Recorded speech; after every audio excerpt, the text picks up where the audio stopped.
IMF, IBRD Bretton would கான்ஃபரன்ஸ்ல பிறந்த twins அப்படின்னு சொல்லுவோம். ஃபவுண்டட் அப்படின்னா உருவாக்கப்பட்டது. பிரெட்டன் வுட் கான்ஃபரன்ஸ் 44 நேஷன் நாடுகள் ஜூலை மாசம் 44 அன்னைக்கு ஒன்னா சேர்ந்து ஒரு டிஸ்கஸ் பண்ணாங்க. வேர்ல்டு வாருக்கு அப்புறம் நம்மளை எப்படி கட்டமைப்பு பண்ணிக்கிறது, உலக நாடுகளை எவ்வாறு கட்டமைப்பு பண்ணிக்கிறது அப்படின்னு உருவாக்கப்பட்டதுதான் இந்த IMF. IMF வந்து என்னைக்கு கேம் இன் டு ஃபோர்ஸ் அப்படின்னு எடுத்தோம் அப்படின்னா 27 டிசம்பர் 1945. இதுல நிறைய வாட்டி கொஸ்டின்ஸ் வந்திருக்கு. Headquarters at Washington DC. Headquarters நமக்கு வாஷிங்டன் டிசி. அடுத்ததா கரண்ட் மெம்பர்ஷிப் 190+ கண்ட்ரிஸ் இருக்காங்க. இந்தியாவை பொறுத்த வரைக்கும் ஃபவுண்டர் மெம்பர், இந்தியாவை பொறுத்த வரைக்கும் ஃபவுண்டர் மெம்பர் அப்படின்னு சொல்றோம். அடுத்த பாத்தீங்கன்னா south Sudan is latest member. இதுக்கு பிறகு வந்துருச்சுங்க. இவங்க 190th மெம்பர் தான். இவங்க வந்து 190th மெம்பர் தான். அது இல்லாம இப்போ நமக்கு என்ன ஆயிடுச்சு அப்படின்னா 191 ஆயிடுச்சு. கீழே நான் அதுக்கான குறிப்புகள் கொடுத்துருக்கேன், அந்த இடத்துல போய் பார்த்துக்கலாம். இவங்க 190th மெம்பர். இது இல்லாம புதுசா இன்னொரு மெம்பர் 2024 ஆட் ஆயிருக்கு. 2024 அதுல ஒரு மெம்பர் நமக்கு ஆட் ஆயிருக்காங்க. அதையும் கீழே கொடுத்துருக்கேன். ஜஸ்ட் பண்ண இன்னொன்னு நினைக்கிறேங்க. ஜஸ்ட் இங்க அப்டேட் பண்ணிருக்கேன். லிஜஸ்டின் அவங்க வந்து புதுசா நம்ம கூட சேர்ந்திருக்காங்க IMF-ஓட. லிஜஸ்டின்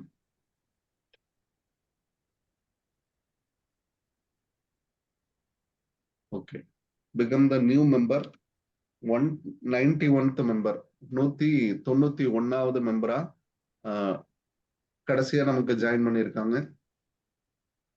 அதையும் நம்ம இது கூட இன்கார்பரேட் பண்ணிக்கலாம். Based on management, based on board of governors. இதுல நமக்கு கேள்விகள் வந்திருக்குமா? இந்த இடம் நமக்கு கேட்காம இருந்ததே கிடையாதுங்க.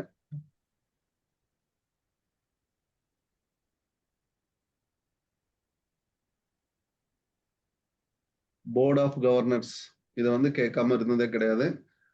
IMF managed by, IMF administrate by அப்படின்னு கூட கேட்பாங்க. IMF administrate by, IMF managed by board of governors.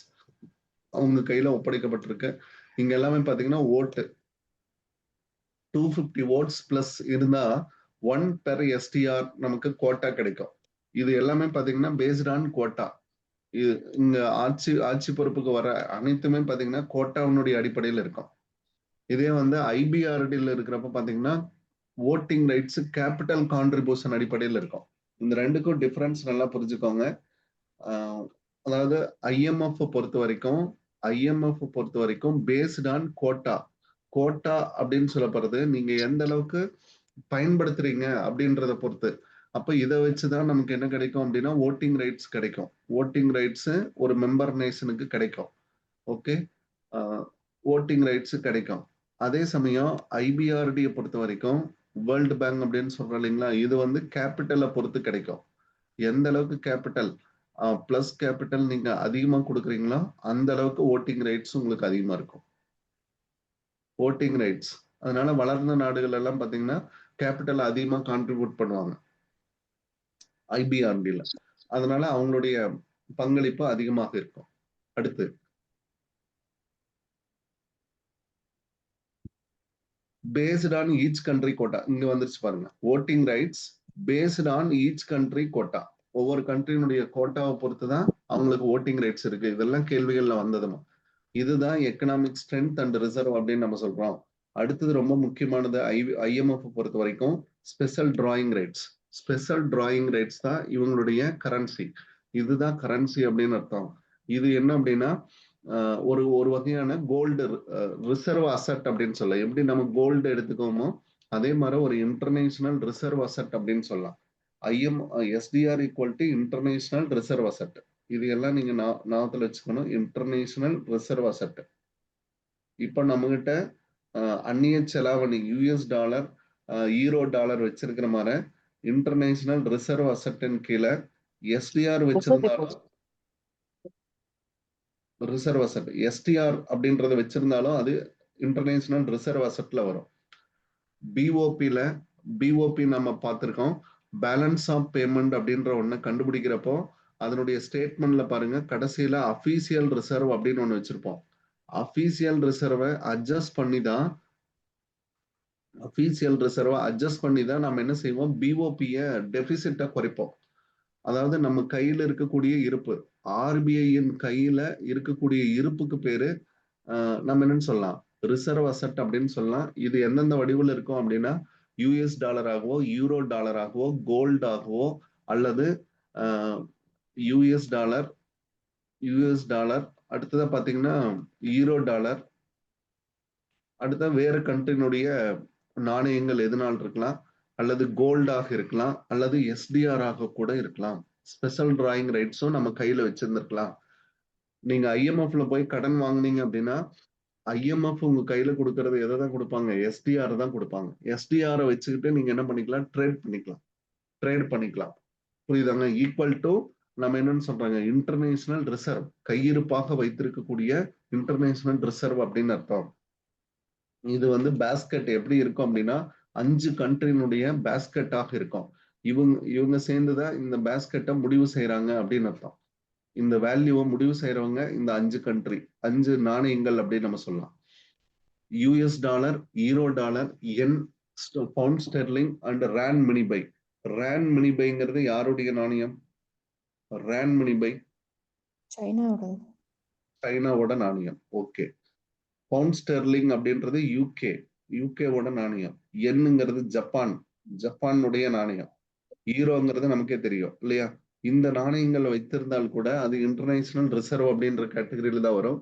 இந்த 5னுடைய ஏற்ற இறக்கங்களை வைத்துதான் எதை மதிப்பிடுறாங்க, ஸ்பெஷல் டிராயிங் ரைட்ஸை மதிப்பிடுறாங்க அப்படின்னு அர்த்தம். ஸ்பெஷல் டிராயிங் ரைட்ஸ்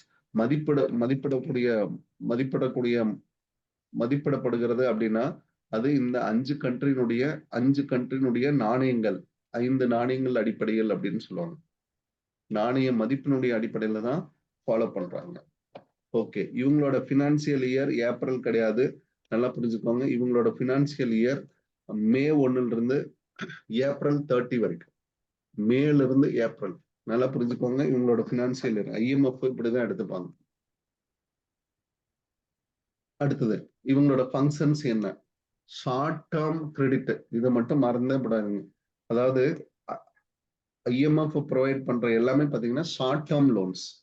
எங்கெல்லாம் பிக்ஸ் பிஓபி, இந்த வருஷத்துல நமக்கு பேலன்ஸ் ஆஃப் பேமெண்ட்ல ஒரு இடர்பாடு ஏற்பட்டா, ஒரு டிஸ்இக்லிபிரியம் ஏற்பட்டா அதுக்கு சப்போர்ட் பண்றவங்க தான் நம்முடைய ஐஎம்எஃப். அதனால இவங்க ப்ரொவைட் பண்றது short term loan, long term லோனே ப்ரொவைட் பண்ண மாட்டாங்க. இது கேள்விகள்ல கேட்கப்பட்டிருக்குங்க. இந்த இடம் நல்லா பாத்துக்கணும். இதெல்லாம் most important criteria. IMF provide பண்றது short term loan for fix BOP disequilibrium. அப்ப பிஓபில நமக்கு டெபிசிட் ஏற்படுது இல்லைங்களா, அப்பதான் இதை சப்போர்ட்டிக்கு எடுத்துக்குவாங்க. பிஓபி டெபிசிட்டுக்கு அதை அட்ஜஸ்ட் பண்றது, சரி கரெக்ட் பண்றதுக்காக நம்ம எடுத்துக்கூடிய ஷார்ட் டேர்ம் லோன் தான் ஐஎம்எஃப் ப்ரொவைட் பண்றது.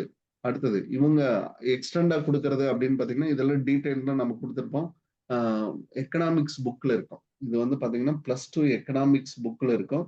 இதை டீடைல்டா வேணும்னா நீங்க படிச்சுக்கலாம். இவங்க ப்ரொவைட் பண்றது எக்ஸ்டெண்டட் கிரெடிட் ஃபெசிலிட்டி. அதே மாதிரி பாத்தீங்க அப்படின்னா standby facility, contingent credit line. ஒவ்வொன்றும் கடன் கொடுக்குற விதங்க, வேற ஒண்ணுமே இல்லை. இவங்கள பாவர்ட்டி அண்ட் குரோத்துக்கும் கொடுக்குறாங்க. பாவர்ட்டி ரிடக்ஷனுக்கும் இவங்களோட பங்களிப்புகள் இருக்கும். ஆனா முழுக்க பாவர்ட்டியை குறைக்கிறதுல ஐபிஆர்டி தான் நமக்கு ரொம்ப ரொம்ப முக்கியமான ஒண்ணு. இவங்களோட மேஜர் ஃபண்ட் அப்படின்னு பார்த்தோம் அப்படின்னா என்ஹான்ஸ்ட் ஸ்ட்ரக்சுரல் அட்ஜஸ்ட்மெண்ட் ஃபெசிலிட்டி. இந்த ஸ்ட்ரக்சுரல் அப்படின்ற வார்த்தை வந்துச்சுனாவே ஐஎம்எஃப் தான். அப்படின்ற வார்த்தை வந்துச்சுன்னா ஐஎம்எஃப் போட்டுக்கலாம். இது ரொம்ப ரொம்ப முக்கியமான பார்ட். அடுத்தது இவங்களோட அப்ஜெக்டிவ் என்ன? இஎஸ்ஏஎஃப் ஃபண்ட் எப்போ கிரியேட் பண்ணாங்க அப்படின்னு பாத்தீங்கன்னா இஎஸ்ஏஎஃப் ஃபண்ட் பாத்தீங்கன்னா 1987. ஓகே. இதெல்லாம் ஒரு சில இது மட்டும் பாத்துக்கோங்க. இவ்வளவு ஃபண்ட் இருக்கு. ஏன் இஎஸ்ஏஎஃப் மட்டும் எடுத்திருக்கேன் அப்படின்னா டிஎன்பிசிலையும் இந்த கேள்வி கேட்கப்பட்டிருக்குங்க. ஓகே. இதனுடைய அப்ஜெக்டிவ் என்ன? அப்ஜெக்டிவ் நோக்கம். Okay. Promote international monetary cooperation. பாருங்க, கீ அப்ஜெக்டிவ் மட்டும் நல்லா பார்த்து வச்சுக்கிட்டீங்கன்னா போதுங்க. ப்ரொமோட்னா உயர்த்துறோம். எதை உயர்த்துறோம் அப்படின்னு பாருங்க. உயர்த்து இன்டர்நேஷனல் சர்வதேச மானிட்டரி கோஆபரேஷன். சர்வதேச நாணயத்துல சர்வதேச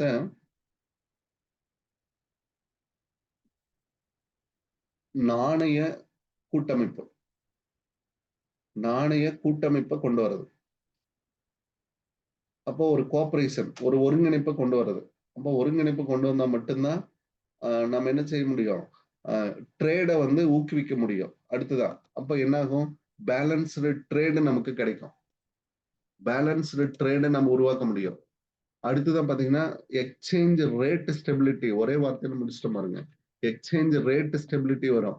மல்டிலேட்டரல் பேமெண்ட், எந்த கண்ட்ரிக்கு வேணாலும் நீங்க பே பண்ணிக்கலாம்.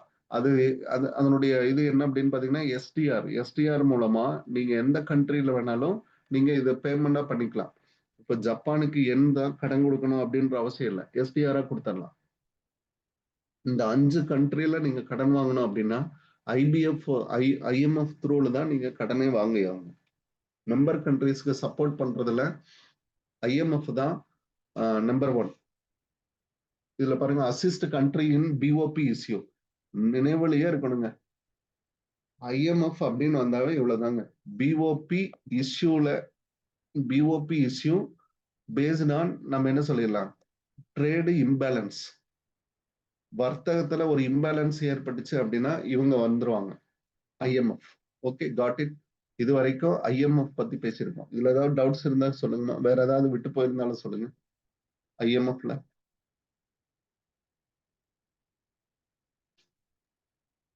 கீ பாயிண்ட்ஸ் மட்டும் தான் கொடுத்துருக்கேன். சார் ஃபங்க்ஷன் ஸ்டார்ட் பண்ண ஆரம்பிச்சது 1st April 1947 சார். 1947 எதுமா? 1st March. IMF sir. IMF yes sir. Transaction வந்து 1st May 1947 சார். அதாவது ஆபரேஷன்ஸ் இங்க தானே கொடுக்கணும். Yes sir. 1st March 1947 operation ஆரம்பிச்சாங்க. 1st March 1947. 1947 வந்து ஃபங்க்ஷன் ஆரம்பிச்சது அப்படிதானுங்க? Operation sir. Yes sir. Operation function started.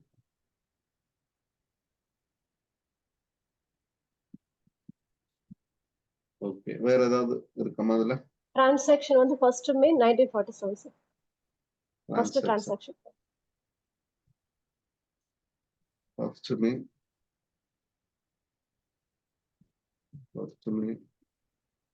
1947. மார்ச்ல ஆரம்பிக்கிறாங்க, அதுக்கப்புறம் 1st Mayல ஃபர்ஸ்ட் டிரான்சாக்ஷன் பண்றாங்க. Okay. Yes sir. SDR introduce பண்ணது வந்து 1969 சார். First operation. ஓகே, அடுத்ததுங்க. SDR இன்ட்ரோடியூஸ் பண்ணது 1969 சார். 1969. அப்போ 67 இல்லையா? 69 நம்ம எஸ் சார். பக்கத்துலயே அந்த குறிப்புகளே வச்சுக்கோங்க. ஓகே, 69. இதுலயும் 5 பேஸ்கெட் கண்ட்ரிஸ் இருக்கும். இதை நம்ம சொல்லிட்டோம் முன்னாடியே. இதுல வேற ஏதாவது இருக்காமோ? இது இன்டர்நேஷனல் ரிசர்வ் அசெட் அப்படின்னு சொல்றோம். அலகேஷன் போட்டா சொல்லுங்கம்மா. சார் மார்க் பண்ணும்போது கீழே மார்க் பண்ணுங்க சார். அந்த லெட்டர்ஸ்ல மார்க் பண்ணீங்கன்னா ஏதாவது பிரிண்ட் எடுக்கும்போது மத்ததும் போது பிளாக்கா தெரியுங்க சார். அண்டர்லைன் பண்ணிக்க தெரியாது. ஓகேம்மா, ஓகேம்மா. கீழால மார்க் பண்ணுங்க. Okay okay, thank you sir. ஓகேம்மா, ஓகேம்மா. ஓகே, சர்வதேச அதாவது இன்டர்நேஷனல் ரிசர்வ் அசெட் அப்படின்னு நம்ம சொல்றோம். Allocation based on quota. Allocation based on quota அப்படின்னு நம்ம சொல்லுவோம். ஓகே, அடுத்ததான் பாத்தீங்கன்னா வேல்யூ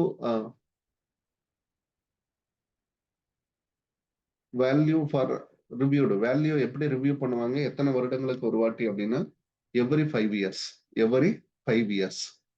இதனுடைய எய்மே என்ன அப்படின்னா இன்க்ரீஸ் இன்டர்நேஷனல் லிக்விடிட்டி. ஒரு கண்ட்ரியினுடைய இன்டர்நேஷனல் லிக்விடிட்டியை அதிகமாக்குறது தான் இவங்களுடைய மெயின் குறிக்கோள். Okay, increase international liquidity. இப்போ நம்ம எஸ்டிஆர் நம்ம கையில வந்தா என்ன அர்த்தம்? நமக்கு ஃபாரின் கரன்சி உள்ள வர மாற, அந்நிய செலாவணி உள்ள வர மாற அப்படின்னு அர்த்தங்க. அதனால நம்மளோட ரிசர்வ் வந்து அதிகமாகும். ஓகே, அடுத்தது இந்தியாவோட பொசிஷன் பாத்தீங்கன்னா 18th லார்ஜஸ்ட் கோட்டா. இந்தியா வந்து 8வது மிகப்பெரிய ஒரு நாடாக இருக்குங்க கோட்டாவில். Significant share holder, finance minister is a ex officio governor. இந்தியாவுடைய பினான்ஸ் மினிஸ்டர் இருக்காங்க இல்லைங்களா, அவங்க தான் வந்து எக்ஸ் ஆபீஸோ கவர்னர். அங்க போய் கலந்துக்குவாங்க. At IMF active participation of financial plan. இதுல எல்லாம் வந்து இந்தியா வந்து ஆக்டிவா கலந்துக்கிறாங்க. ஓகே, இதுல வேற எதுவும் போதும்னு நினைக்கிறேன். ஐஎம்எஃப் இப்படி படிச்சுட்டு அப்படியே எக்ஸிட் ஆயிடலாம். அடுத்தது வேர்ல்டு பேங்க் போயிடலாம். கடைசியா சொல்லுங்க, இதுல ஏதாவது விட்டு போயிருந்தா அப்படியே பார்த்துக்கிட்டே வாங்க. வேர்ல்டு பேங்க் அப்படின்னு சொல்லப்படுறது ஐஎம்எஃப், அதாவது ஐபிஆர்டி. ஐபிஆர்டி அப்படின்னு நம்ம சொல்லுவோம். ஃபார்ம்டு பிரெட்டன் வுட், அதாவது வேர்ல்டு பேங்க் அப்படின்னா இதுல 5 காம்பனன்ட் இருக்குமா, 5 பில்லர் இருக்கும், அதாவது 5 தூண்கள் அப்படின்னு சொல்லுவாங்க. அந்த 5 தூணும் சேர்ந்ததுதான் வேர்ல்டு பேங்க் குரூப்ஸ் அப்படின்னு அர்த்தம். வேர்ல்டு பேங்க் குரூப்ஸ் அப்படின்னு சொல்லுவாங்க. அதுல பர்டிகுலரா பணத்தை டீல் பண்றது ஐபிஆர்டி பண்ணுவாங்க. ஓகே, பணம் மட்டும் டீல் பண்றது ஐபிஆர்டி பண்ணுவாங்க. Bretton Wood conference 1944. அடுத்ததான் பாத்தீங்கன்னா ஸ்டார்டட் ஜூன் 1946. Started June 1946. இவங்களோட கன்சிடரேஷன் பாத்தீங்க அப்படின்னா long term loans, long term loan for economic development. இதுதான் ரொம்ப ரொம்ப முக்கியம். பொருளாதார வளர்ச்சிக்கு கொடுக்க மாட்டாங்க. அதே சமயம் reconstruction of post world war.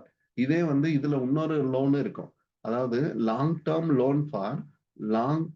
Loan for BOP adjustment. Long term loan for BOP நீங்க அட்ஜஸ்ட் 1945 இல்லையாங்க சார்? பிஓபி அம்மா அது கடைசியா சொல்லுங்க, நான் போட்டுக்கிறேன். சரி. BOP adjustment.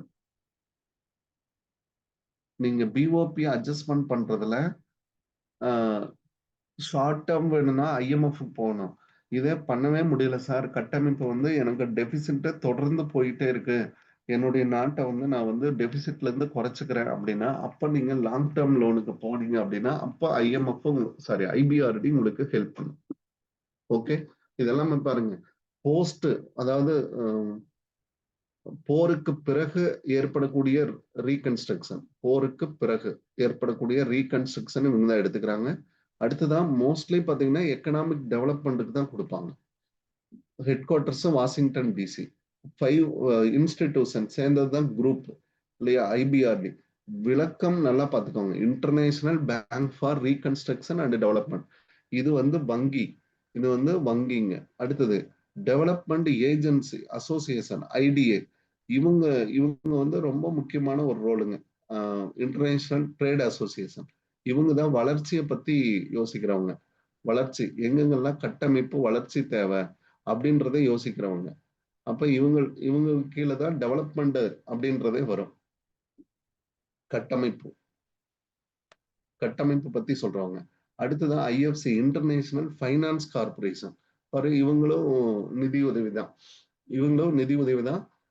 உங்ககிட்ட இருக்கிற எக்ஸ்ட்ரா ஃபண்டை இங்க கொண்டு வந்து நம்ம இன்வெஸ்டும் பண்ணிக்குவாங்க.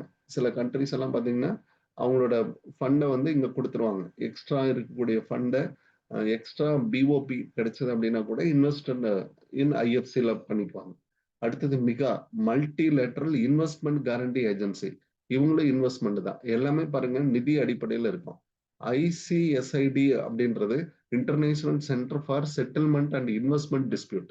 இது வந்து குறை தீர்ப்பாயம். ஏதாவது பிரச்சனை ஏற்பட்டா, ஒருத்தர் கடன் வாங்குறோம், நாடுகளுக்கு இடையில கடன் வாங்குறோம், ஏதாவது டிஸ்பியூட் இருக்கு,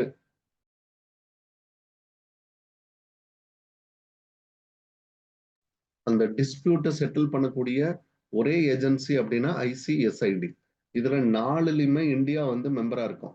புரியுதான்னு பாருங்க. இந்த 4லையுமே இந்தியா வந்து மெம்பரா இருக்கும். 5ஆவதா இருக்கக்கூடியதுல இந்தியா மெம்பர் இல்ல. India is a member of all except ஐசிஎஸ்ஐடில மட்டும் கிடையாது. IBRD founded in 5th December 1945. இது வந்து ஆபரேஷனுங்க ஸ்டார்டட், புரியுதாங்க? ஐபிஆர்டி உருவாக்கப்பட்டது வந்து இதுதாங்க, உருவாக்கம். ஐபிஆர்டினுடைய உருவாக்கம் இதுதான். Okay. Voting based on share in capital. Share in capital, capital எவ்வளவு நீங்க கான்ட்ரிபியூட் பண்றீங்களோ அதை பொறுத்து தான் உங்களுக்கு என்ன கிடைக்கும், ஓட்டிங் ரைட்ஸ் கிடைக்கும். அப்ப எக்ஸ்ட்ரா கேபிட்டல் நீங்க கொடுத்தீங்க அப்படின்னா எக்ஸ்ட்ரா ஓட்ஸ், அடிஷனல் ஓட்ஸை நீங்க பெற முடியும். அப்ப அதனால கேபிட்டல் கான்ட்ரிபியூஷனை நிறைய பண்ணுவாங்க. Long term capital to member countries reconstruction, இவங்களுடைய நோக்கமே இதுதாங்க.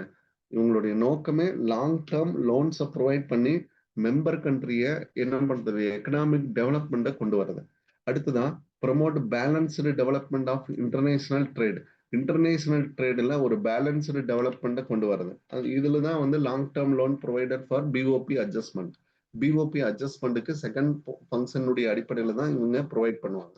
அடுத்ததான் பார்த்தீங்கன்னா கேரண்டீடு லோன் ஃபார் ப்ராஜெக்ட்ஸ். நிறைய ப்ராஜெக்ட்ஸ் கொடுப்பாங்க. இப்போ நம்மளுடைய எஸ்எஸ்ஏ ப்ராஜெக்ட் கூட பார்த்தீங்க அப்படின்னா இவங்களோட ப்ராஜெக்ட் தான். சமக்கர 6, அதாவது என்ன சொல்லுவோம், எஸ்எஸ்ஏ சர்வ சிக்ஷா அபியான். சர்வ சிக்ஷா அபியான். அந்த பென்சில்ல 2 குழந்தைங்க உட்காந்துட்டு இருக்கும் பாத்தீங்களா, அவங்களோட திட்டம் தாங்க. அதை ப்ரமோட் பண்றதுக்கு தான் அவங்க டீச்சர்ஸ் ஸ்கூலை உருவாக்குனது, அதுல கட்டமைப்புகளை கொண்டு வர்றது எல்லாமே அவங்க தான் பண்ணாங்க. இப்போ கூட பாத்தீங்கன்னா திறன் மேம்பாட்டு, திறன் பயிற்சி அப்படின்னு சொல்றாங்க.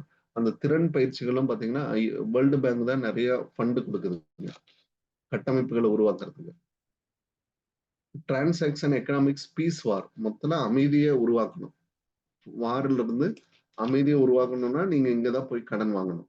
அஃபிலியேட் இதனோட குரூப்ஸை பொறுத்த வரைக்கும் லோன் டு பிரைவேட் செக்டர். பாருங்க, ஐஎஃப்சியினுடைய நோக்கமே லோன் டு பிரைவேட் செக்டர். இவங்க சொல்லிதான் உருவாக்கப்பட்டது யாரு அப்படின்னு பாத்தீங்கன்னா ஐசிஐசிஐ. ஐசிஐசிஐ வங்கி இவங்க சொல்லிதான் உருவாக்கப்பட்டதுங்க. இந்தியாவில் உருவாக்கப்பட்ட ஆண்டு எப்பங்க? ஐசிஐசிஐ 1955. இந்தியாவில் பிரைவேட் செக்டருக்காக லோன் கொடுக்கணும் அப்படின்றதுக்கு ஐசிஐசிஐ வந்து அண்டர்டேக் பண்ணிட்டாங்க.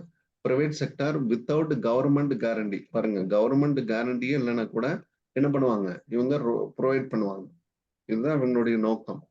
ஃபவுண்டட் இன் 20th July 1956. இதுல ஏதாவது தவறுகள் இருந்தா அப்படியே சொல்லிடுங்க, மாத்திரல. மிகாவை பொறுத்த வரைக்கும் FDI, foreign direct investment in developing countries. MIGA investment அப்படின்றது தானே இதனுடைய விரிவாக்கம். மிகாங்கிறது மல்டிலேட்டரல் இன்வெஸ்ட்மெண்ட் கேரண்டி ஏஜென்சி. அப்ப இவங்க எஃப்டிஐ பத்தி பேசுறாங்க, அந்நிய நேரடி முதலீடை பத்தி பேசுறாங்க. இன்னொரு நாட்டுல இருந்து இன்னொரு நாட்டுக்கு நேரடி முதலீடை கொண்டு போறதுல இருக்கக்கூடிய இஷ்யூஸை பத்தி பேசுறாங்க. அந்நிய நேரடி முதலீடை பத்தி 1958ங்களா? மிகாவா? கரெக்ட் சார், 1988 தான் சார். புக்ல மிஸ்டேக்கா போட்டிருக்காங்க சார். ஓகேமா. ஓகேமா. ஐசிஎஸ்ஐடி பொறுத்த வரைக்கும் ஆர்பிட்ரேஷன் ஃபார் இன்வெஸ்ட்மெண்ட் டிஸ்பியூட். இதுதான் சொல்றேன். இன்வெஸ்ட்மெண்ட் முதலீட்டு குறைபாடுகள் ஏதாவது இருந்தா அதை களையக்கூடிய ஏஜென்சி. முதலீட்டு குறைபாடுகள் இருக்கு அப்படின்னா அது இவங்க குறைபாடுகள். Founded 18th March 65. ஆக்டிவ்ல பாத்தீங்க அப்படின்னா இப்ப ஆக்டிவ்ல இருந்தது 66ல இருந்துதான் இது ஆக்டிவ் ஆச்சுங்க, அதாவது செயல்பாட்டுக்கு வந்தது. ஓகே. ஐடியை பொறுத்த வரைக்கும் சாஃப்ட் லோன் விண்டோ. இது கொஸ்டினுங்க, இது கொஸ்டின் நல்லா பார்த்துக்கோங்க. சாஃப்ட் லோன் விண்டோ ப்ரொவைட் பண்ணக்கூடியது இன்டர்நேஷனல் டெவலப்மெண்ட் அசோசியேஷன். ஐடியா தான் இவங்களோட ஏஜென்சி. இந்த வேர்டு ரொம்ப ரொம்ப முக்கியங்க. சாஃப்ட் லோன் விண்டோ அப்படின்றத நல்லா பார்த்துக்கோங்க. நேரடியா போய் வளர்ச்சியை பத்தி, என்னோட நாட்டை நான் வளர்ச்சி பெற செய்யணும், எனக்கு ஃபண்டு கொடுங்க அப்படின்னு ஐபிஆர்டி கேட்டீங்க அப்படின்னா முதல்ல உங்களுக்கு உதவு வர்றது யாரு அப்படின்னா ஐடியா தான் வருவாங்க. வளர்ச்சிக்காக ப்ரொவைட் பண்றவங்க தான். ஃபவுண்டட் இன் 24th September 1960. இதை மட்டும் ஒரு கிளாரிட்டியா தனித்தனியா எழுதி நம்பர் ஆஃப் டைம்ஸ் ரீட் பண்ணி பார்த்துருங்க. ஏன்னா ஐஎஃப்சிக்குள்ள, அதாவது வேர்ல்டு பேங்க்குள்ள அதனுடைய இயர் மட்டும் எப்போதுமே கேட்பாங்கம்மா, பார்த்துக்கணும், கொஞ்சம் கேர்ஃபுல்லா பார்த்துக்கங்க. Long term interest free loan இவங்களை ப்ரொவைட் பண்றது தான் இன்ட்ரெஸ்ட் ஃப்ரீ லோன். இன்ட்ரெஸ்ட் ஃப்ரீங்கிறது வரதுனாலதான் இதுக்கு பேரு சாஃப்ட் லோன் அப்படின்னு நம்ம சொல்றோம். இன்ட்ரெஸ்ட் ஃப்ரீங்கிறதுனால தான் இது soft loan, mainly for poor countries. இதை மட்டும் மறந்துடாதீங்கம்மா. ஐடிஏ கொடுக்கறது, ஐடிஏ பொறுத்த வரைக்கும் ப்ரொவைட் பண்ற எல்லாமே பாத்தீங்க அப்படின்னா புவர் கண்ட்ரிஸ்க்கு தான் அதிகமா சப்போர்ட் பண்ணுவாங்க. இவங்களோட அடிப்படையில உருவாக்கப்பட்டதுதான் ஆசியன் டெவலப்மெண்ட் பேங்க். ஐடியா சொல்லி உருவாக்கப்பட்டதுதான் ஆசியன் டெவலப்மெண்ட் பேங்க். இதுலயே எல்லா கான்செப்டும் அடங்கிடுச்சுங்க. ஓகே, இதுல ஏதாவது மாற்றங்கள் இருக்கமா? டேட்டு இதெல்லாம் ஓகே பார்த்தலாம். IMF வேர்ல்டு பேங்க் ஒரு சின்ன கம்பாரிசன் எடுத்துக்கோங்க. இவங்க ஷார்ட் டேர்ம் லோனை ப்ரொவைட் பண்ணுவாங்க. பிஓபில ஏதாவது டிஸ்இக்லிபிரியம் ஏதாவது இருந்துச்சு அப்படின்னா அதையே சால்வ் பண்ணுவாங்க.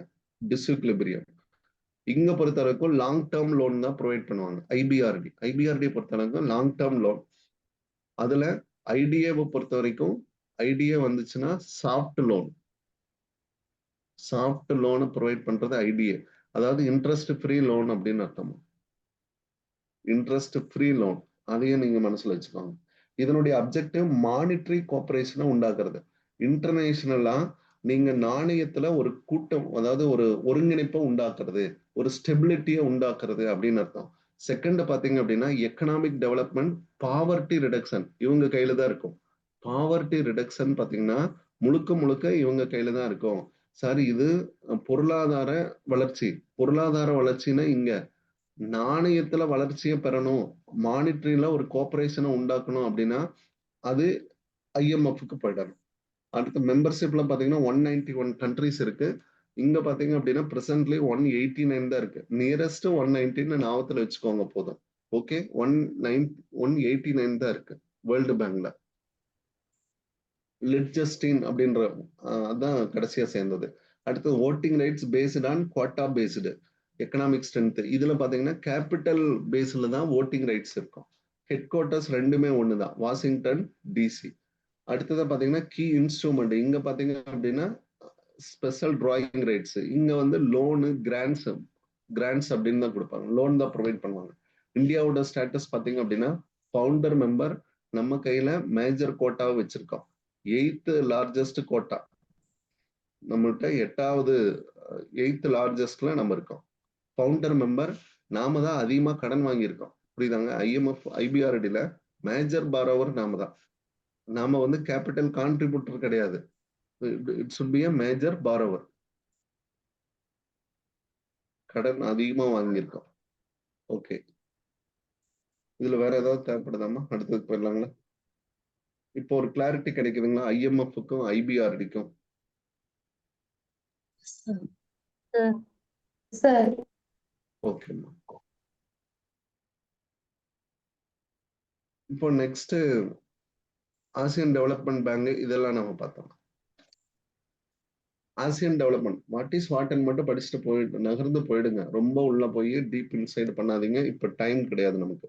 Okay, Asian development bank establish 19th December 1966.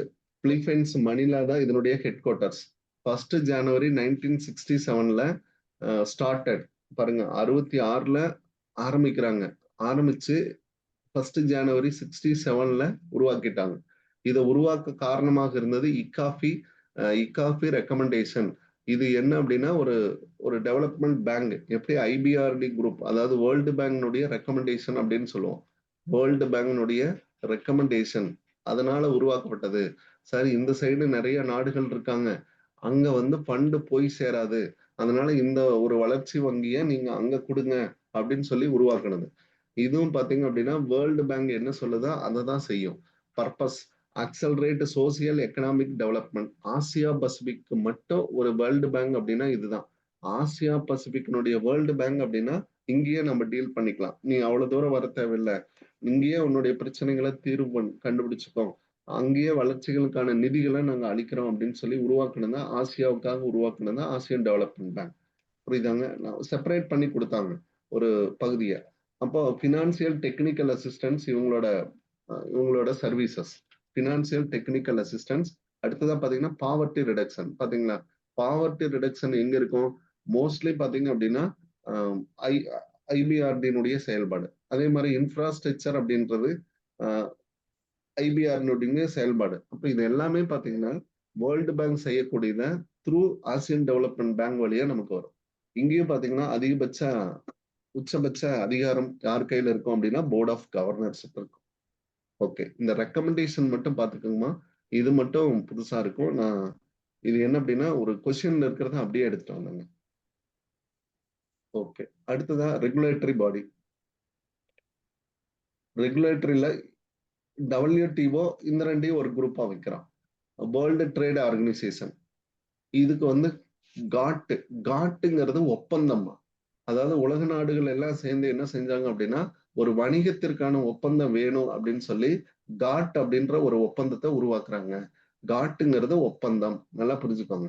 காட்டுங்கிறது ஒப்பந்தம், அதுக்காக ஒரு அமைப்பை ஏற்படுத்திக்கிட்டாங்க, ஒப்பந்தம். இந்த ஒப்பந்தம் சைனடு எப்போ சைன் ஆகுச்சு அப்படின்னா 30th October 1947 ஜெனீவாவில் சைன் ஆகுச்சு. எஃபெக்டிவ் எப்போ ஆகுச்சு அப்படின்னா 1st January 1948 ஆயிடுச்சுங்க.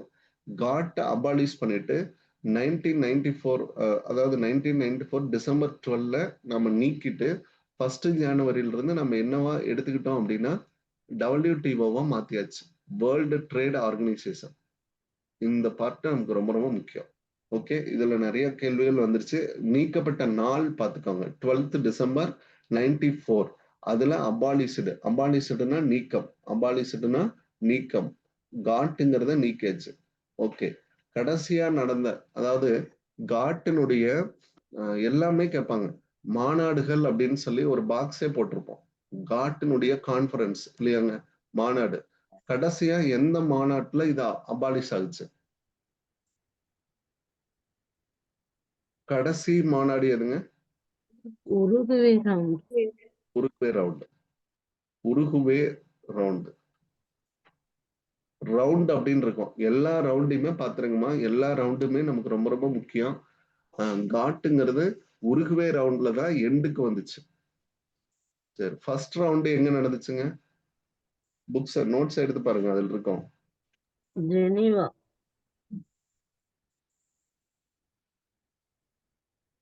ஜெனீவா. ரெண்டாவது ரவுண்ட் எங்க நடந்துச்சுங்க?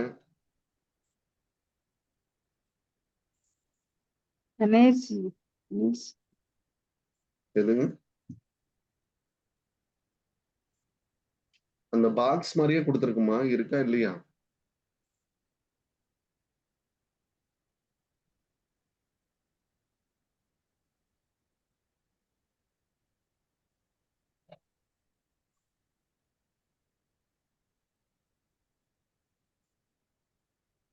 ஃபிஃப்த் ரவுண்டு உள்ள அப்ஜெக்டிவ் கீழே கொடுத்துருக்கோம் பாருங்க. ஃபிஃப்த் ரவுண்டு, 8th ரவுண்டு தான் வந்து உருகுவே ரவுண்டு. மணிலாந்து 8th ரவுண்டு அதுக்கெல்லாம் பேர் வச்சிருப்பாங்க. 5th ரவுண்ட்ல இருந்ததாம பேர் வச்சிருப்பாங்க. Trillion, Kennedy round, Tokyo round அப்படின்னு பேர் வச்சிருப்பாங்க. ரெண்டாவது வந்து சிங்கப்பூர்னு நினைக்கிறாங்க, செகண்ட் ரவுண்டு.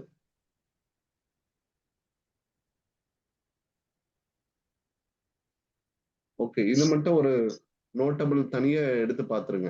என்னென்ன ரவுண்டுக்கு என்னென்ன பேர் வச்சிருக்காங்க, எங்க நடந்துச்சு. மொத்தம் 8 ரவுண்டு தான் நடந்திருக்கும். அந்த 8th ரவுண்டு தான் உருகுவே ரவுண்டு. அந்த 8 வரைக்கும் ஒரு சர்ச் பண்ணி ஒரு டீடைல் எடுத்து வச்சுக்கோங்க. இந்த இடம் ரொம்ப முக்கியம். அதாவது ஃபர்ஸ்ட் ரவுண்டு, செகண்ட் ரவுண்டு எங்கெங்கெல்லாம் நடந்துச்சு அப்படின்றது. மோஸ்ட்லி பேர் வச்சது பாத்தீங்க அப்படின்னா இதுலதான் பின்னாடி 5வது ரவுண்ட்ல இருந்து தான் பேர் வச்சிருப்பாங்க.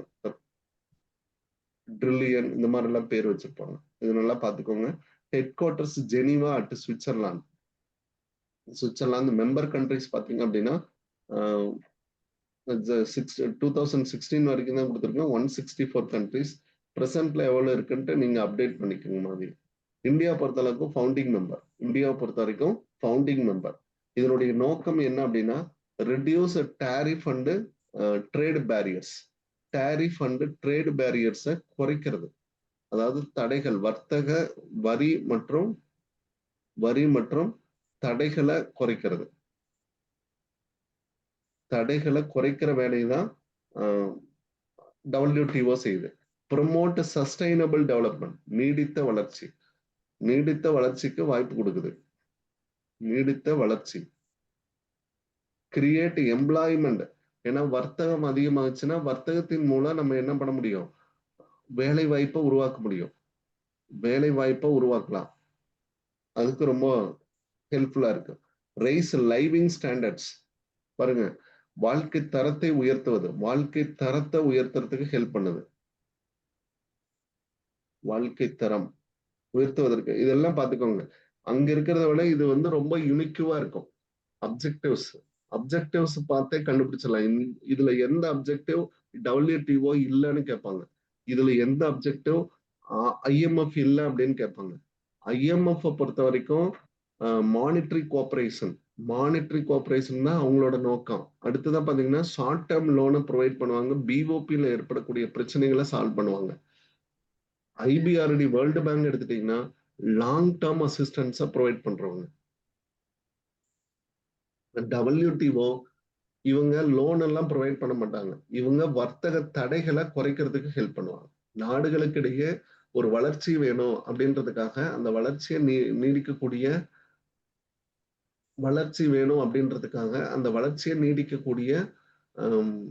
அதாவது ட்ரேடுல ஏதாவது டிஸ்பியூட் வராம பாத்துக்குவாங்க. எக்ஸ்போர்ட் இம்போர்ட்ல டிஸ்பியூட் வராம பாத்துக்கிறது இவங்கதான். இவங்களோட ஃபங்க்ஷன் என்ன? Dispute settlement. பாருங்க, டிஸ்பியூட் குறைதீர்ப்புல ஏதாவது கொண்டு வர்றது. ஸ்டாண்டர்டைஸ்டு ட்ரேட் ரூல் நிறைய கொண்டு வந்தாங்க. இவங்க கொண்டு வந்ததான் இந்த ஆன்டி டம்பிங் அப்படின்றதெல்லாம். ஆன்டி டம்பிங் அப்படின்றத யாரும் பதுக்கி வச்சு கூடாது.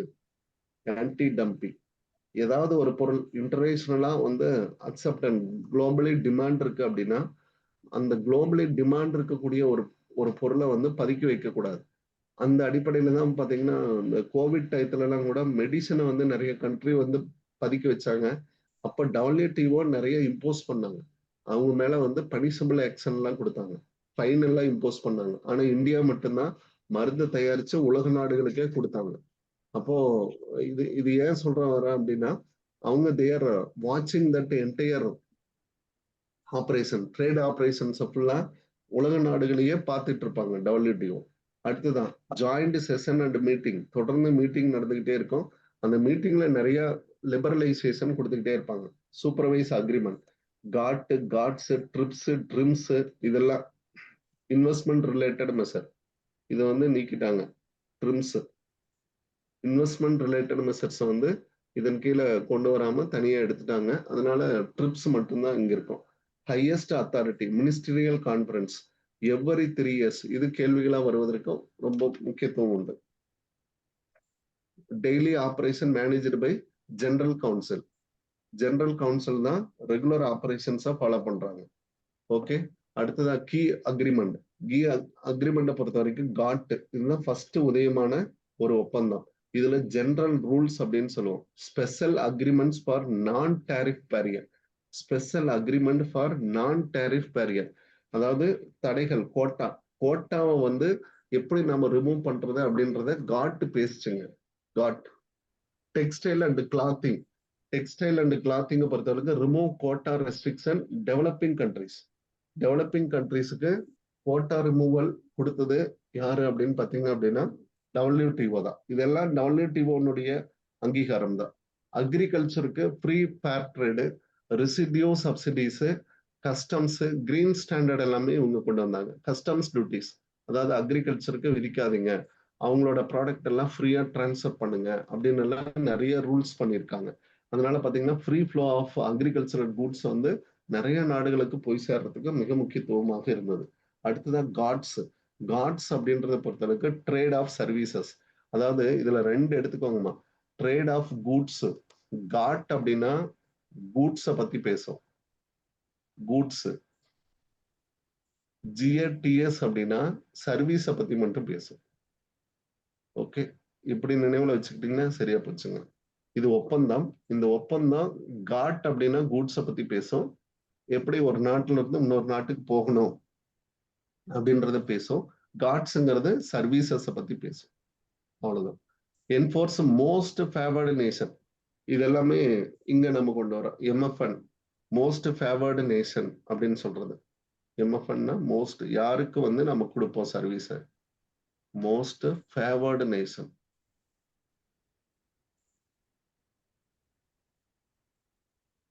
ஓகே, ட்ரிப்ஸ் இது ஒரு தனி ப்ரொடக்ஷன்.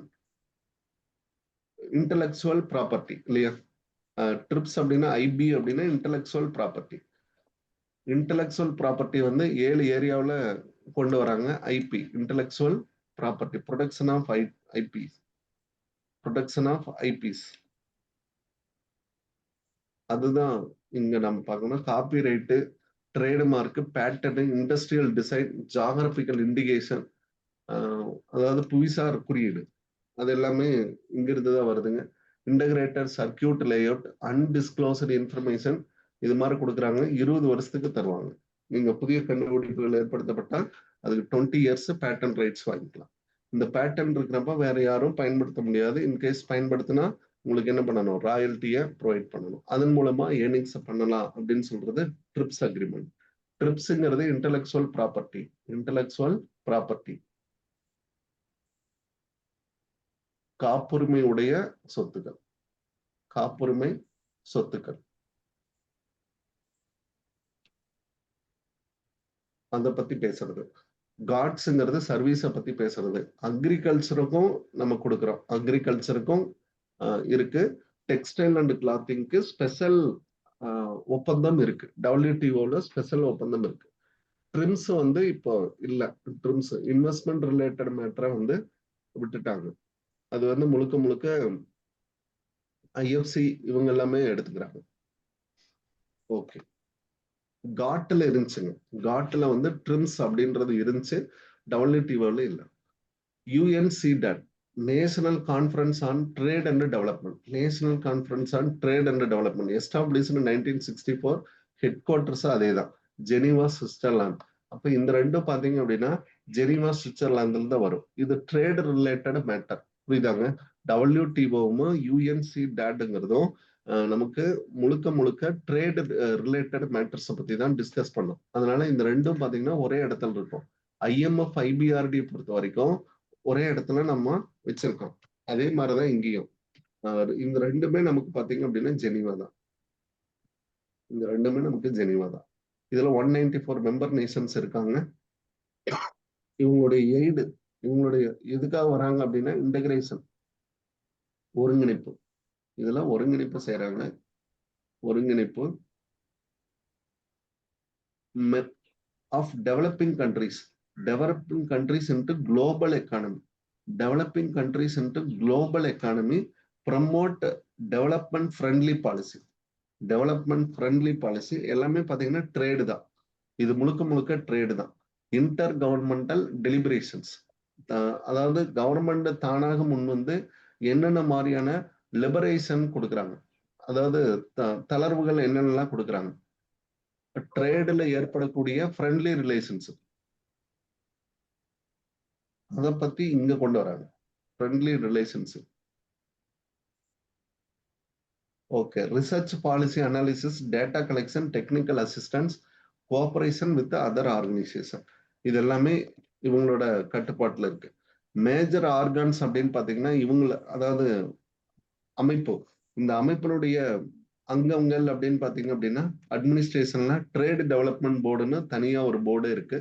கமிட்டிஸ் ஆன் கமாடிட்டிஸ், கமாடிட்டிஸ்க்குன்னு ஒரு போர்டு இருக்கு. அடுத்த பாத்தீங்கன்னா மேனுஃபேக்சரிங், ஷிப்பிங்க்கு தனியா இருக்கு, இன்விசிபிளுக்கு தனியா இருக்கு. இது எல்லாமே பாத்தீங்கன்னா முழுக்க முழுக்க ட்ரேடு தான். கான்ஃபரன்ஸ் பாத்தீங்கன்னா எவ்ரி 4 இயர்ஸ் நடக்குது. செகண்ட் நியூ டெல்லியில நடந்துச்சுங்க. 2வது கான்ஃபரன்ஸ் பாத்தீங்கன்னா நியூ டெல்லியில நடந்துச்சு, February 1968. இது கேள்வியா TRBல கேட்கப்பட்டிருந்ததுங்க. ஓகே, இதுக்குள்ள இது மட்டும் போதும். இதுல வேற ஏதாவது தகவல் இருந்தா அடிஷன் பண்ணிக்கலாமா?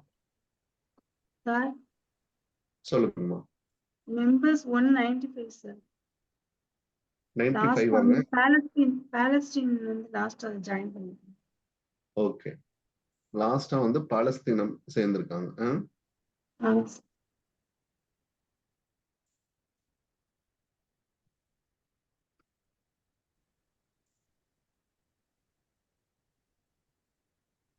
Last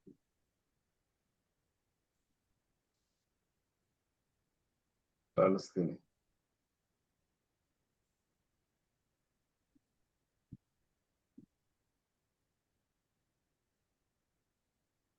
okay, thank you. 191 country, 195.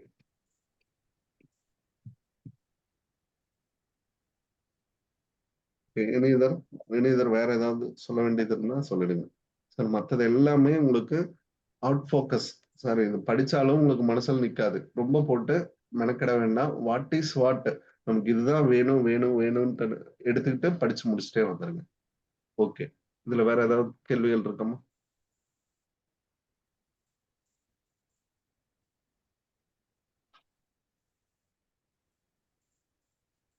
Okay, இதோட சேர்ந்து இந்த கரன்சி இருக்கும், அதையும் நம்ம முடிச்சிடலாமா? கரன்சி, ஈரோ Yes, sir. கரன்சி இதெல்லாமே இருக்கும். அதுக்கு ஒரு சின்ன அவுட்லைன் பண்ணிடலாம்.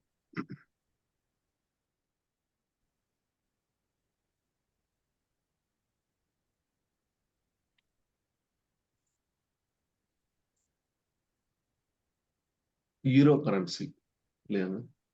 ஈரோ கரன்சி,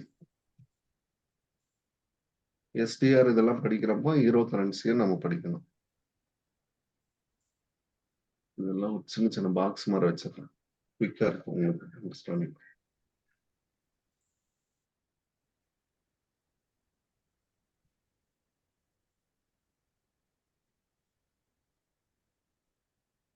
இதுல எப்படி எக்ஸாம் பாயிண்ட் ஆஃப் வியூல கேள்விகள் வந்திருக்கு அப்படின்னா,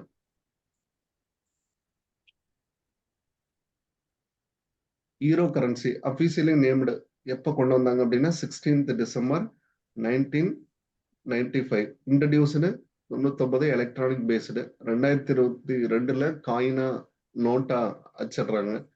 at launch 11 member countries, 11 countries வந்து உள்ள எடுத்துக்கிட்டாங்க. இப்போ வந்து 2012 தான் இருக்குன்றா. இப்போ லேட்டஸ்ட் ஏதாவது இருந்தா சேர்த்திக்கோங்க, ஏன்னா யூகே எல்லாம் வெளியே வந்தாங்க. பெனிஃபிட், இந்த கரன்சினுடைய பெனிஃபிட் என்ன அப்படின்னா சிங்கிள் இன்ட்ரெஸ்ட் ரேட். அதாவது உலகத்தையே ஆட்சி பண்ணது யூஎஸ் டாலர் தான். அந்த யூஎஸ் டாலருக்கு ஒரு மாற்றாக ஒரு காம்படிஷன் வேணும்.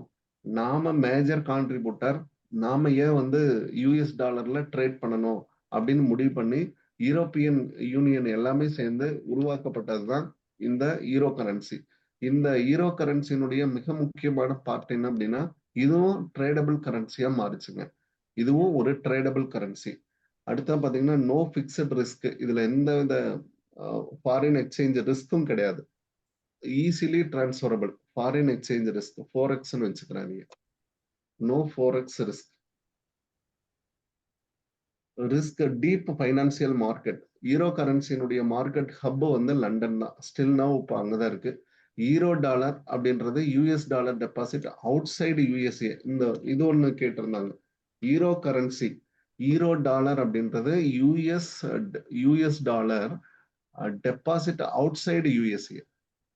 அதாவது வித்தின் யூஎஸ்ஏல நீங்க பண்ணணும்னா நீங்க டாலர்ல தான் போகணும்.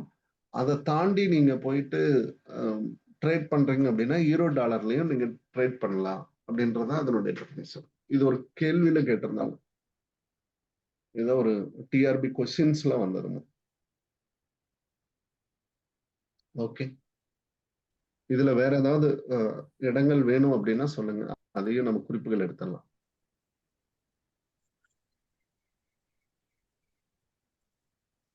இதனுடைய year of establishment,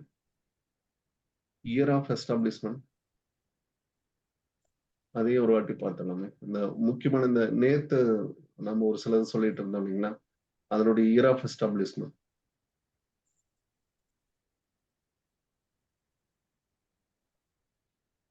year of establishment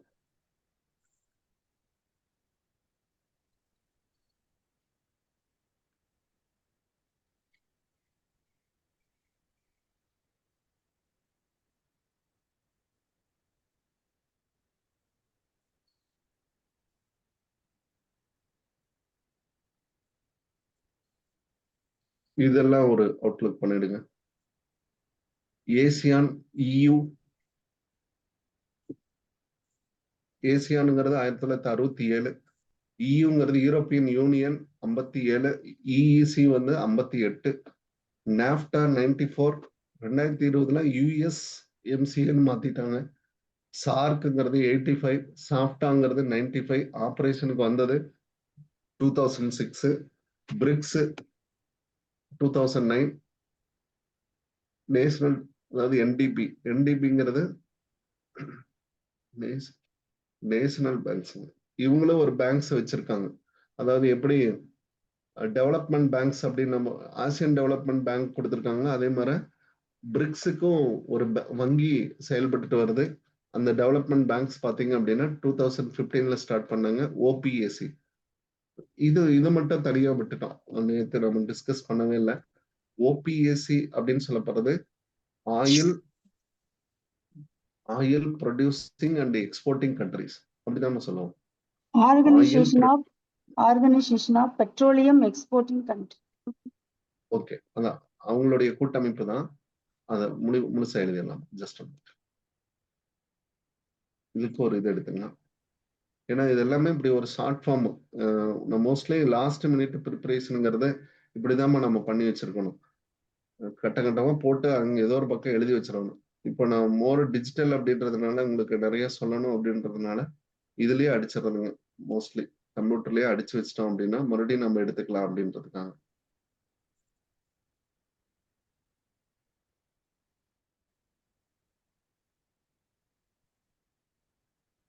okay, ஓபிஎஸ்சி oil என்னமா சொல்லுங்க, oil organisation of the petroleum exporting petroleum exporting countries.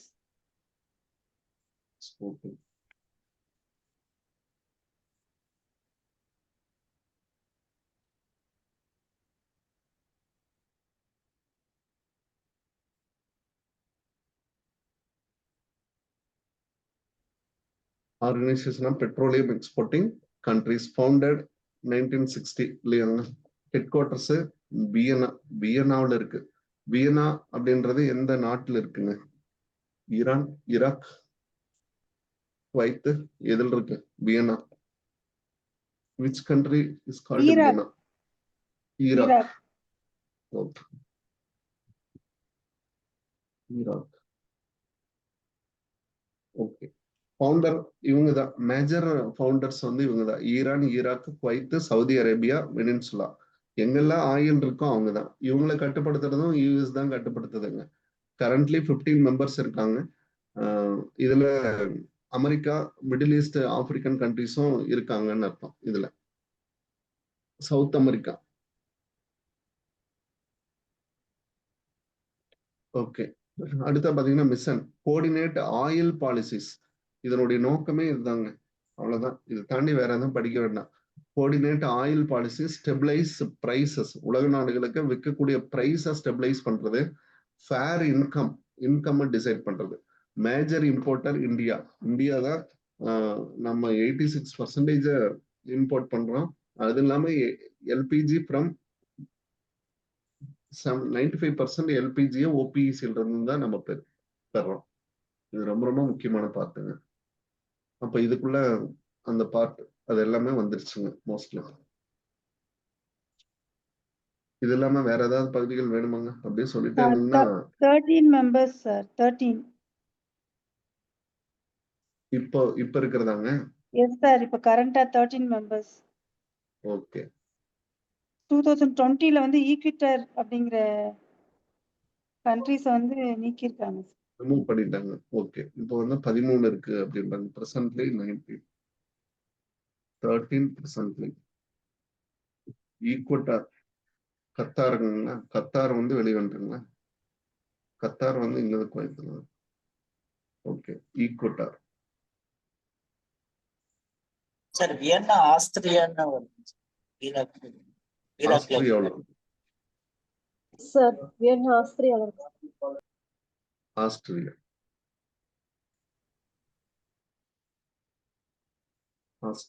Okay.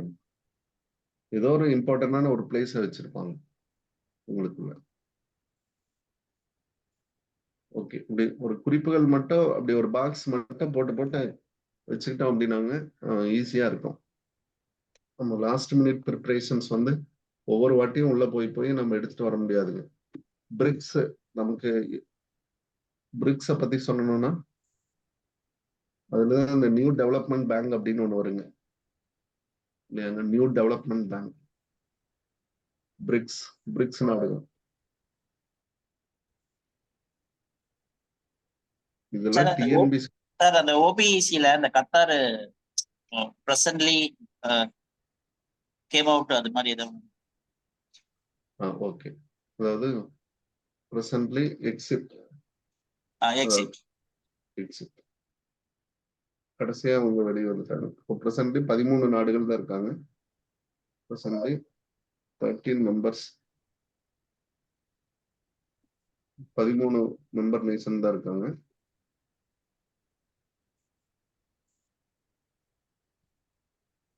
ஈக்குவட்டார் வந்து கடைசியா எக்ஸிட் ஆனது. ஓகே, பிரிக்ஸ் அப்படின்னாவே Brazil, Russia, India, China, south Africa, BRICS. இதனுடைய ஹெட் குவார்டர்ஸ் சாங்காய். எப்போ உருவாக்குனதுங்க BRICS? 2009 இல்லையா? எப்போ உருவாக்குனது? 2009ல உருவாக்குனது. 2006 சார். 6ங்களா? ஆமா சார், 2006 established. குறிப்புகள்ல இல்லையாங்க, பாட புத்தகங்கள்ல இருக்கிறது தான் கரெக்டா பார்க்கணும். நெட்டில் இருக்கிறத பார்க்க கூடாது. பாட புத்தகங்கள்ல இருந்தா எடுத்துக்கலாம். ஓகே, அத வேணா செக் பண்ணி போட்டு. 16th June 2009. 16th June 2009. Okay okay. நெட்ல அதிகமா சர்ச் பண்ணாதீங்கன்னா நம்மள டைவர்ட் பண்ணி விட்டுரும். எங்காவது வேற பக்கம் போய் நின்றுவோம். டக்குன்னு பார்த்துட்டு டக்குன்னு எக்ஸிட் ஆயிரும். Objective regional development. எப்படி ஆசியன் டெவலப்மெண்ட் பேங்க் இருந்தாங்களோ அது மாதிரி பிரிக்ஸ் நாடுகளுக்காக உருவாக்கப்பட்டது regional development. Intra trade local currency. இவங்களுக்குள்ள லோக்கல் கரன்சில நம்ம ட்ரேட் பண்ணிக்கலாம்னு கொண்டு வராங்க. பாவர்ட்டி ரிடக்ஷனும் பண்ணிட்டாங்க. இதெல்லாம் ஒரு வகையிலான வர்த்தக கூட்டமைப்பு மாதிரி. அடுத்தது நியூ டெவலப்மெண்ட் பேங்க். இதுதான் நம்ம சொன்னோம். இதுதான் 2000 இதுக்கு முன்னாடி ஒண்ணு வந்துச்சுலாங்க, 2015 நியூ டெவலப்மெண்ட் பேங்க 2015ல ஒண்ணு ஆரம்பிச்சாங்க. அவங்க ரினியூவபிள் எனர்ஜிக்கு எல்லாம் சப்போர்ட் பண்ணாங்க. இவங்களோட அதிகபட்ச ஃபண்ட் அப்படின்றது CRA, கண்டிஞ்சன்ட் ரிசர்வ் அரேஞ்ச்மெண்ட் அப்படின்னு சொல்லுவாங்க. IMF, வேர்ல்டு பேங்க் இவங்களுக்கான ஆல்டர்னேட்டிவ். புரியுதாங்க? இங்க எப்படி இவங்க ஒர்க் பண்றாங்களோ அதே மாடல்ல பிரிக்ஸ உருவாக்குனாங்க. பிரிக்ஸ்ங்கிற ஒரு கூட்டமைப்பை உருவாக்குனாங்க.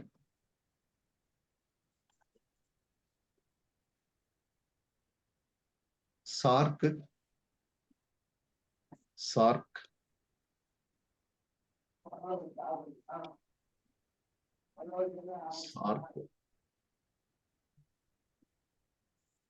விரிவாக்கம் சொல்லுங்க. இதெல்லாம் நினைவுலயே இருக்கணும். South Asian association for Regional Asso- cooperation. Regional cooperation. Regional cooperation. சொல்லுங்க. South Asian association for Association for Regional Cooperation. Regional cooperation. Cooperation. Founded in 18th December Dhaka அவங்களோட ஹெட் குவார்டர்ஸ். இதுல 8 மெம்பர் கண்ட்ரி இருக்காங்க. ஆப்கானிஸ்தான், பங்களாதேஷ், பூட்டான், இந்தியா. இவங்களோட objective என்ன அப்படின்னா growth, cultural development. ஈஸியா நினைவுல வச்சுக்கலாம். மியூச்சுவல் ட்ரஸ்ட், சண்டை இல்லாம இருந்துக்கலாம் அப்படின்னு நினைக்கிறதுக்கு உருவாக்கப்பட்டதுதான். சாஃப்டாங்கிறது இவங்களோட ஃப்ரீ ட்ரேட் அக்ரிமெண்ட். நாப்டாங்கிறது நார்த் அமெரிக்கன் அக்ரிமெண்ட். இங்க ஃப்ரீ ட்ரேட் அக்ரிமெண்ட் இருக்கு. அப்போ duty free intra trade, FTA. இது சொன்னோம் இல்லைங்களா, அந்த FTA கீழே வருது. ஓகே, அப்புறம் வேற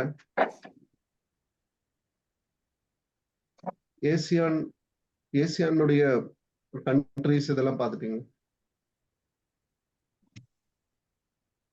ஏசியான் நேத்து சொல்லிட்டீங்க. பார்க்கலாம். ஏசியான் பாத்தீங்கன்னா அதனுடைய விரிவாக்கம் Association of South East Asian Nations. இதுல இந்தியா இருக்காது. புரியுதாங்க? இந்தியா வரக்கூடாது. அப்படித்தானுங்க. ஏசியான்ல இந்தியா வராது.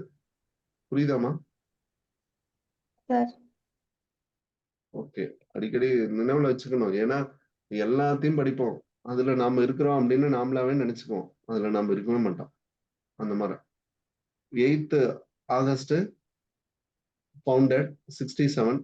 Indonesia, Malaysia, Philippines, Singapore and Thailand expanded 10 members இல்லையா? அதுக்கப்புறம் 10 members எக்ஸ்பேண்ட் பண்ணிட்டாங்க. புருனே, லாவோயிஸ் இவங்க எல்லாமே சேர்ந்துட்டாங்க. இப்போ பிரசன்ட்ல 10. இப்போ பிரசன்ட்ல 10 இருக்கு. ஓகே, இவங்களோட இது பாத்தீங்கன்னா ஏசியன் இந்தியா FTA. இந்தியாவுக்குள்ள ஒரு ஆசியன், அதாவது இந்தியாவுல தான் அதிகம்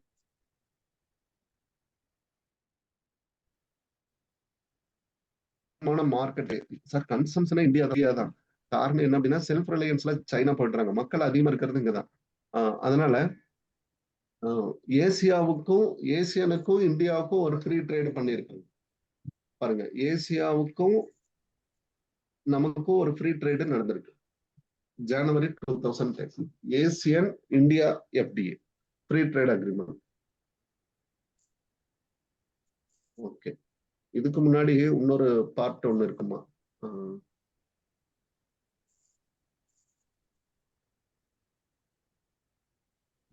இது அதாவது இந்த பாலிசென்ட்ரிசம் அப்படின்னு ஒரு டாபிக் இருக்குமே, அது என்னமா? அதுல ஒரு கொஸ்டின் வந்து லாஸ்ட் டைம் கேட்டிருந்தாங்க. பாலிசென்ட்ரிசம் அது எந்த டாபிக்னு கீழே வருதுங்க? ரீஜனல் பிளாக்ஸ், இன்டர்நேஷனல் ஓரியன்டேஷன்ல வருது சார். இன்டர்நேஷனல் ஓரியன்டேஷன்ல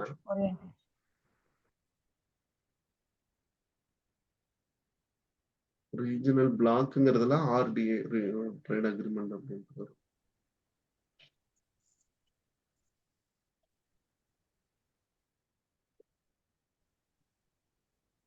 சார் இது நல்லா பார்க்க வேண்டியது இன்டர்நேஷனல் தியரிஸுங்க. அடுத்துதான் பாத்தீங்கன்னா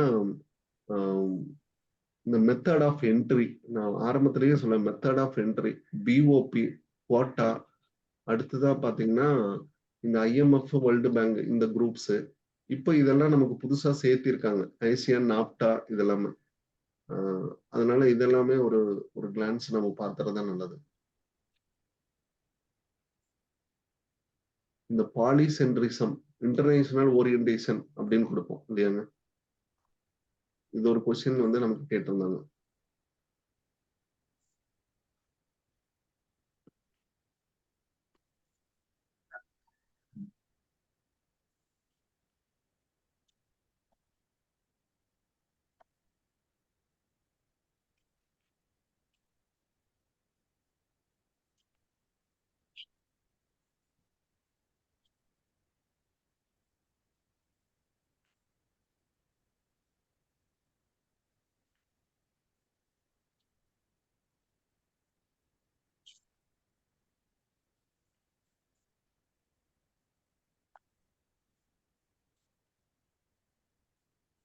ஒரு கஷ்டம்.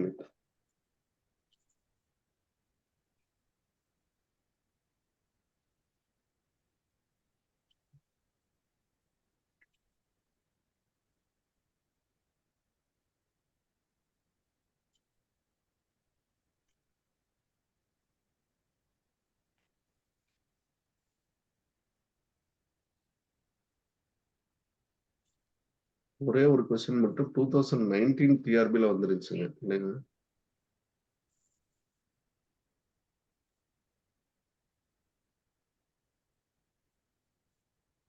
EPRG ஓரியன்டேஷன் அப்படின்னு.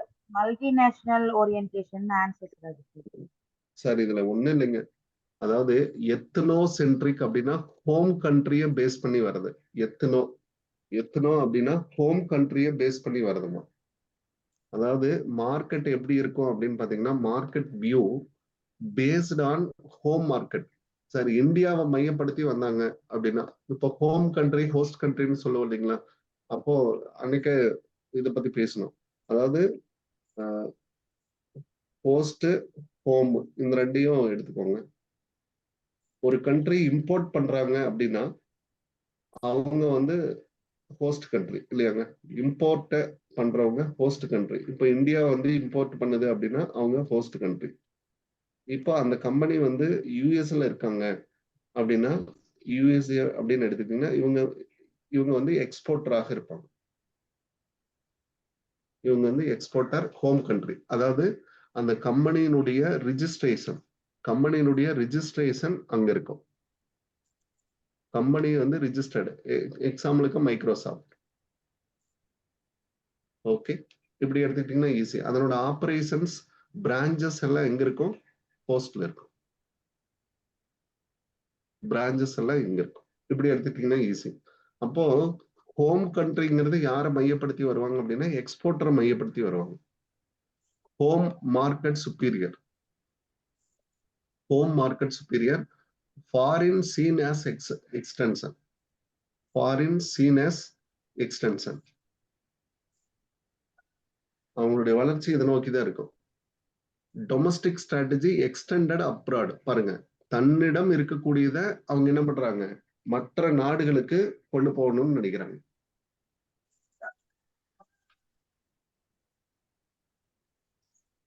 தன்னிடம் இருக்கிறத அவங்க என்ன பண்றாங்க, மற்ற நாடுகளுக்கு கொண்டு போகணும்னு நினைக்கிறாங்க. ஓகே, இதனுடைய இது பாத்தீங்கன்னா லோ காஸ்ட்ல டிரான்ஸ்ஃபர் பண்றது, ஈஸி இன்டர்நேஷனலைசேஷன். சார், ஒரு நாட்டுல எப்ப சர்ப்ளஸ் ஆகுதோ அப்பதான் வந்து அடுத்த நாட்டுக்கு அனுப்புவாங்க. அந்த கதை தாங்க இது. அதாவது யூஎஸ்ல வந்து எல்லாம் பயன்படுத்தி அவுடேட்டட் டெக்னாலஜி ஆயிடுச்சா, இதை வந்து டிஸ்போஸ் பண்ணணும். டிஸ்போஸ் பண்ணணும்னா என்ன செய்வாங்க, இந்த டெக்னாலஜியை டெவலப்பிங் நேஷனுக்கு கொடுத்துருவாங்க. இதை பத்தி பேசுறதா எத்னோசென்ட்ரிக். ஓகே, பாலிசென்ட்ரிசம் இல்லையா, ஹோஸ்ட் கண்ட்ரி அப்ரோச். ஹோஸ்ட்னு யாரு? இந்தியா. இம்போர்ட் இருக்கக்கூடிய நேஷனை பத்தி பேசுறது. இவங்களோட இது என்ன அப்படின்னா ஈச் நேஷன் மார்க்கெட் யூனிக்கும். இந்தியா மாதிரி யாரெல்லாம் இருக்காங்களோ எல்லாமே ஒரே மாதிரிதான் இருப்பாங்க.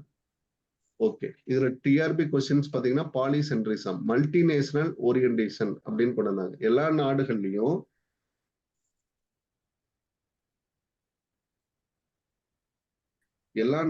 என்ன பண்ணாங்க, அதனுடைய திட்டம் பாத்தீங்கன்னா பாலிசென்ட்ரிசத்துல உருவாச்சு.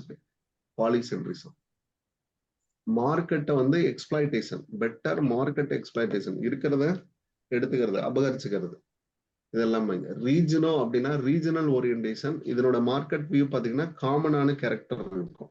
இந்த ஹோஸ்ட் கண்ட்ரிங்கிற வேர்ட் இருக்காது. லோக்கலைசேஷன் அண்ட் ஸ்டாண்டர்டைசேஷன், இதுதான் அதனுடைய strategy. Localisation and standardisation. Geocentrism, இதுதான் கடைசியா ஆக வேண்டியதுங்க. World is a one market. இப்போ வந்து ரீஜனல் ஓரியன்டேஷன் வந்துட்டு இருக்கு. இப்போ ஏசியா அப்படின்றது தன்னிறைவு அடையுது, யூரோப்பு தன்னிறைவு அடையுது. அப்படின்றப்போ இதுக்கு அடுத்ததா வர்றது பாத்தீங்கன்னா குளோபல் மார்க்கெட் வரும். குளோபல் மார்க்கெட்டுங்கிறது வேர்ல்டு ஓரியன்டேஷன். சார், அங்க ஒரு நாடு இன்னொரு நாட்டுக்குள்ள வரதை பத்தி பேசுது. இது பாத்தீங்கன்னா அப்படின்னா குரூப்பா பேசும். இப்ப ஏசியான்னா அவங்களுக்குள்ள ஒரு ரீஜனல் ஓரியன்டேஷனை ஏற்படுத்திக்குவாங்க.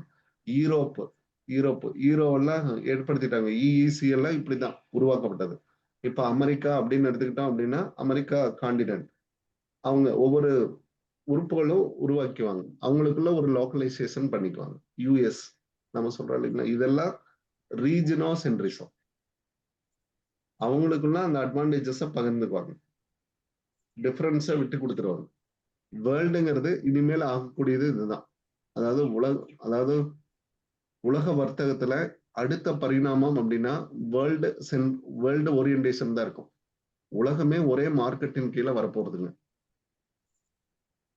ஓகே, இதுல நிறைய எக்கனாமிக் ஆஃப் ஸ்கேல். இப்போ ஆன்லைன் டிரான்சாக்ஷன்லாம் வந்துருச்சு. இப்போ எந்த நாட்டுல எந்த பொருள் வேணாலும் நீங்க இன்னைக்கு பர்ச்சேஸ் பண்ணலாம்.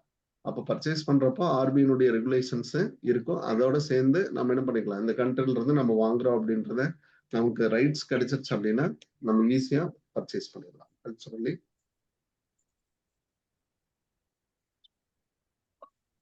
அதாவது குளோபல் ஃபோக்கஸ் அப்படின்னு கேட்டாங்க அப்படின்னா ஜியோசென்ட்ரிசம் ரெண்டையும் சேர்த்துக்கிட்டோம் அப்படின்னா அதுக்கு பேரு இதுங்க. ஒரே வார்த்தையில நினைவுல வச்சுக்கணும்னா இதுதாங்க எத்தனோனா ஹோம் கண்ட்ரி ஃபோக்கஸ். என்னன்னு சொன்னா home country focus. Host country ஃபோக்கஸ்ங்கிறது இது. ஹோஸ்ட் கண்ட்ரிய ஃபோக்கஸ் பண்ணி வந்தோம் அப்படின்னா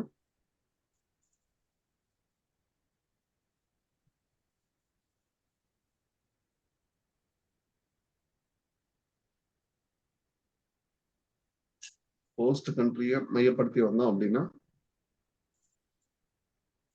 மல்டிநேஷனல், இதெல்லாம் லோக்கலைசேஷன், மல்டிநேஷனல் இதெல்லாம் உருவாக்கப்பட்டது இங்கதாங்க.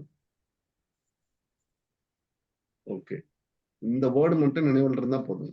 லோக்கலைசேஷன், மல்டிநேஷனல் அதெல்லாம் பாலிசென்ட்ரிசம் பேசுது. அடுத்தது பாத்தீங்கன்னா ரீஜனோ சென்ட்ரிசம் அப்படின்றது மிக்ஸ் போத், ரெண்டுமே இருக்கும். அதாவது எத்தனோவும் இருக்கும், இப்படி கூட கேட்கலாம். எத்தனோ பிளஸ் பாலி, இந்த ரெண்டுமே சேர்ந்ததுதான் regiocentric, regiocentric. Global focus, அதாவது ட்ரேட் இன் ஒன், அதாவது வேர்ல்ட் இன் ஒன் மார்க்கெட் அப்படின்பாங்க. வேர்ல்டே என்னவாக போகுது, ஒரே மார்க்கெட்டா போகுது.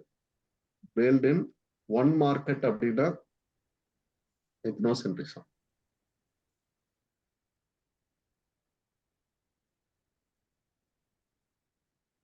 ஓகே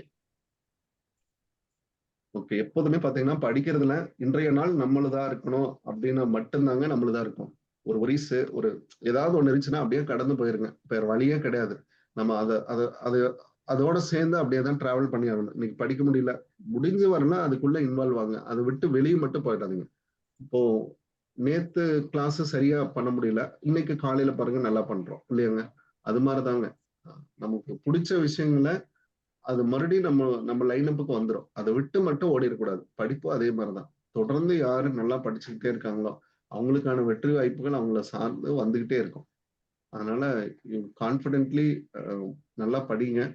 உங்களுக்கான வெற்றி வாய்ப்புகள் அப்படின்றது உங்களுக்குள்ளதான் இருக்கு, உங்க கையில தான் இருக்கு. நீங்க நினைச்சா இந்த வெற்றி இலக்க இன்னும் 50 நாளைக்கு நல்லா கஷ்டப்பட்டோம் அப்படின்னா நம்ம அடைஞ்சிட முடியும். இது ஒண்ணும் பயப்படவே தேவையில்லைங்க. ஓகே, இன்னைக்கு ஓரளவுக்கு ஒரு அவுட்லைன் வந்துருச்சாமா இன்டர்நேஷனல் ட்ரேட்ல?